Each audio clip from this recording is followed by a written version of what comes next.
Out of all the stupid stuff we're supposed to be concerned about these days, today's burning question is, are the sidewalks at Northwestern University too white? I'm not talking about the color. I'm talking about racist sidewalk walker people who are white, of course. Hey, everybody, I'm Steve Green with Bill Whittle and Scott Ott, and this is Right Angle, brought to you by the members of BillWhittle.com. Gentlemen, it came to my attention, this recent editorial at the Daily Northwestern, the university outside of Chicago there in Illinois. Kenny Allen, who's the opinion editor there, says that the sidewalks at his school are signs of systemic racism. I kid thee not. Let's see, Scott, we're going to start with you. I want to read to you a little bit from Kenny's editorial here.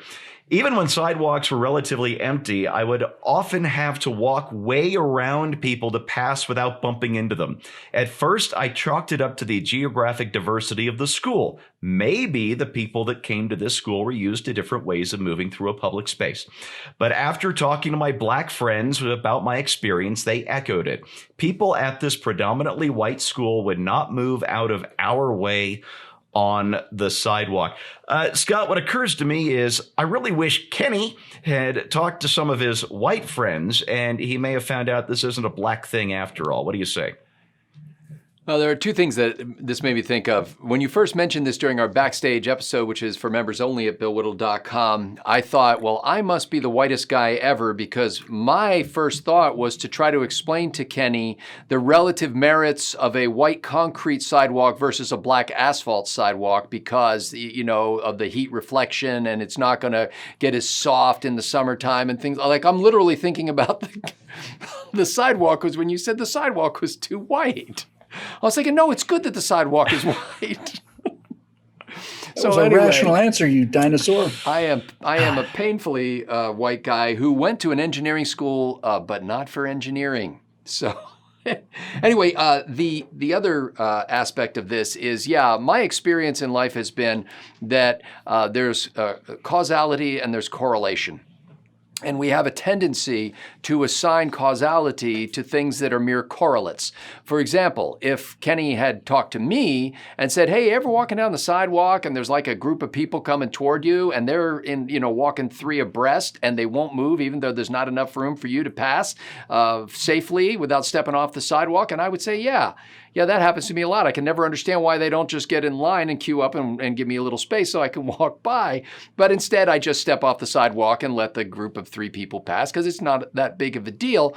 And I don't think that they did it to me. I just think they're inconsiderate. I just think that they're rude people, or they're caught up in their own little, they're on, as Brian Regan would call it, me planet, and they just don't think about other people. I don't have anything else to attribute it to because I don't think in terms of my race or my age or my sexuality or my hair or anything else. And so I think, I'm not saying this is always the case when there are accusations of racism, but I think a lot of times if you had a broader database of information regarding the situation, you might come to a different conclusion. And you might discover that in general, humans are mean. I mean, did you go to elementary school? Did you ever go to middle school? Have you had contact with other people on the planet before? They don't need a reason. And that's the whole myth that kind of like where schools are going overboard trying to teach various kinds of ways for kids to be more sensitive and understanding and stuff like that. Or they're trying to tell this kid, well, don't call these people stupid and don't use mean names and stuff like that. It's like, if you eliminate those words, if I can't call you retarded and you're going to change the word to intellectually disabled, I'll call you something else because I'm mean. I'm a human. So Kenny, we love you, baby. The next time I see you on the sidewalk, I'll give you a wide berth, mostly because I'd be concerned that you'd strike up a conversation. Oh, that would be the worst. Scott, you know what it reminded me of? I'm in charge of making the bi-weekly trip up to Sam's Club for our big bulk purchases. And, Sam's Club, these places are huge. They've got huge, wide aisles. And this one's up in Castle Rock, which is a predominantly white suburb of Denver. And I mean predominantly. And I know the store really well because I'm up there every couple of weeks, and I'm a fast walker to begin with, which means I spend about 2/3 of my time in this Sam's Club seething at these slow-moving families walking in a wide line, taking up the whole aisle that I'm trying to get through. Oh, white people, man, they're the worst. The worst. Bill, let's go to you. This is the part of what I thought was just a absurdly pretentious concern trolling column that actually kind of got under my skin a little bit. Kenny goes on to write, comparing the sidewalk situation at Northwestern to Jim Crow. He says the formal rules of Jim Crow were accompanied by a set of informal ones that govern the way black people approach white people in public space and vice versa. That social order required black people to yield to white people whenever possible. Both sets of rules told white people that they were superior and black people that they were inferior, and that this pattern of subjugation was the natural way for things to be. Bill, at an integrated school like Northwestern in Barack Obama's Chicago, is this really the place and time to be compared to Jim Crow South?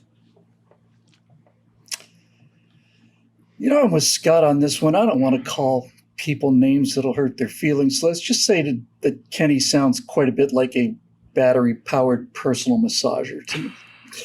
The guy is, we're dealing with all kinds of deficiencies of genuine injustice in our society.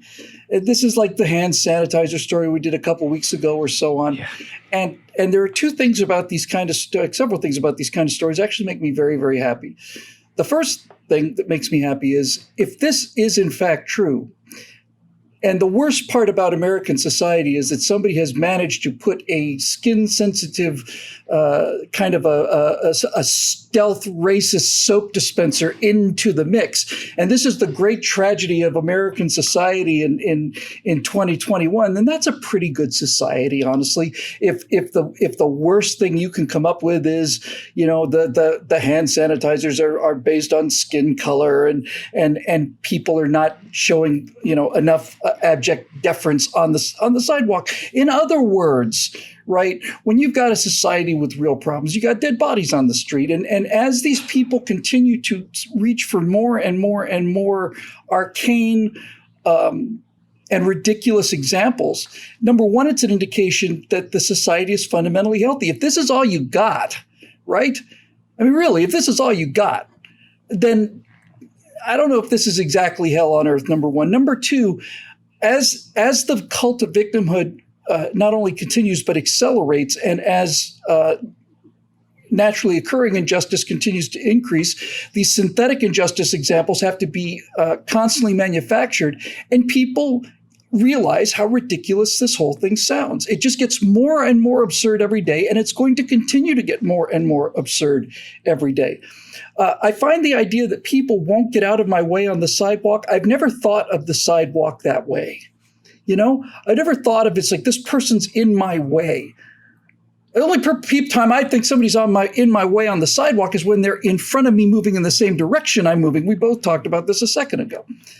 And Steve, I hope I'm not stepping on your clothes with this, but when you wrote about this article on Insanity Rap, I think you got it exactly right.